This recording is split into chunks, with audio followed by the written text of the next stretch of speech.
তো বন্ধুরা, আজকে আবার নতুন একটা কমপ্লেন নিয়ে যাচ্ছি। কমপ্লেন হচ্ছে মেশিনে গ্যাস নেই। স্যামসাংয়ের মেশিন, অ্যালুমিনিয়ামের কন্ডেন্সার আছে। অফিস থেকে একজন গেছিলো, গিয়ে দেখে আসছে মেশিনটা কমপ্লেন হচ্ছে ঠান্ডা হচ্ছে না, আর মেশিনে গ্যাস নেই। অ্যালুমিনিয়ামের কন্ডেন্সার, চলো গিয়ে ওটা প্রেশার দিই। অ্যালুমিনিয়ামের কন্ডেন্সারে আদৌ লিকেজ না অন্য কোথাও লিকেজ, চলো গিয়ে দেখা যায়।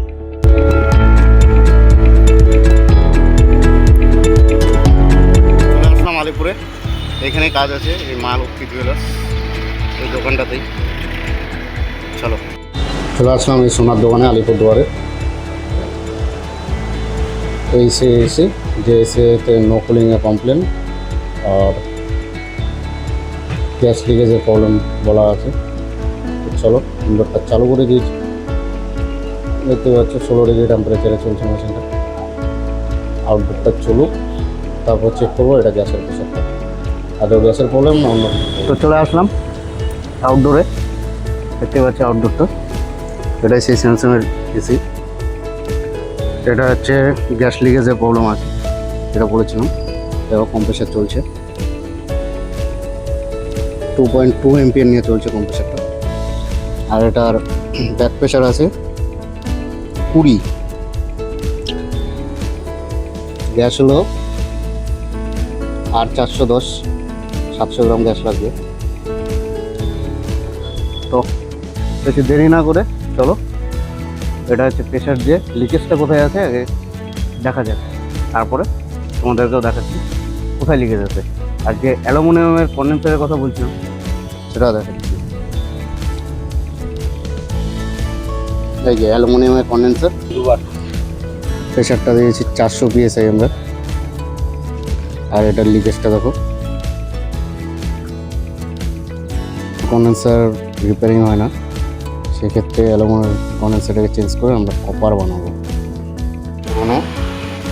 দেখে নাও, অ্যালুমিনিয়ামের কন্ডেন্সার ছিল, এই যে কপারের কন্ডেন্সার, এর মধ্যে প্রেশার দেওয়া থাকে, প্রেশারটা খুলে নিল। চলো চেঞ্জ করে, আমাদের কন্ডেন্সারটা এখন লাগানো শেষ, কপার কন্ডেন্সারটা। তো এখানে দুটো ব্লেজিং করেছে, কারণ পাইপটা হালকা শর্ট পড়ে গেছে, যার জন্য এখানে ব্লেজিং করতে হয়েছে দুটো। আর দিয়ে আমরা ভ্যাকুমে বসে দিয়েছি,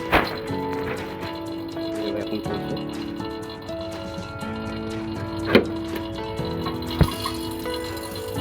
চলো টোটাল ভ্যাকুম করে, ভ্যাকুম মোটামুটি 40 মিনিট করবো। ভ্যাকুম 40 মিনিট করার পরে তারপরে আমরা গ্যাসটা করবো। চলো দেখতে থাকো। আমাদের ভ্যাকুম এখন কমপ্লিট হয়ে গেছে। ভ্যাকুম কমপ্লিট করার পরে এখন আমরা গ্যাস টপ আপ করবো। তো পাইপ কানেক্ট করে নিয়েছি, কানেক্ট করার পরে আমরা ট্যাঙ্কিটাকে খুলে দিব। ব্যাস, ট্যাঙ্কি খুলে দিলাম। খুলে দেওয়ার পর এবার কাজ কি,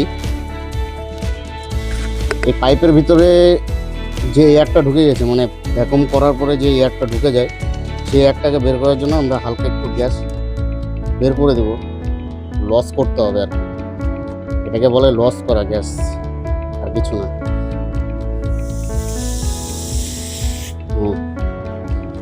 বের করে দিলাম গ্যাস। এরপরে আমি গ্যাসটা সম্পূর্ণটা, মানে গ্যাসটা আমি দিয়ে দিব,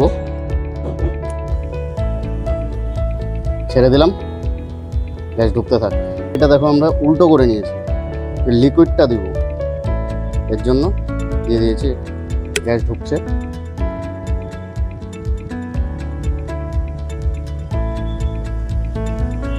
গ্যাসটা ঢুকছে এখন। তো আমাদের কাজ এখন পুরো কমপ্লিট হয়ে গেল। আর এটার হচ্ছে ব্যাক প্রেশার দেখো, গ্যাস। আর এটার এম্পিয়ার দেখো, এম্পিয়ারটা 4.3 এম্পিয়ার নিয়ে চলছে মেশিনটা এখন বর্তমানে। মেশিনে খুব সুন্দর ঠান্ডা হচ্ছে, এবং দেখো সুইটিংও হচ্ছে খুব সুন্দর। তো আমাদের কাজ এখানে পুরো কমপ্লিট। দেখা হচ্ছে আবার অন্য কোনো প্ল্যান বা সার্ভিস নিয়ে। তো ততক্ষণ জয় হিন্দ, জয় ভারত।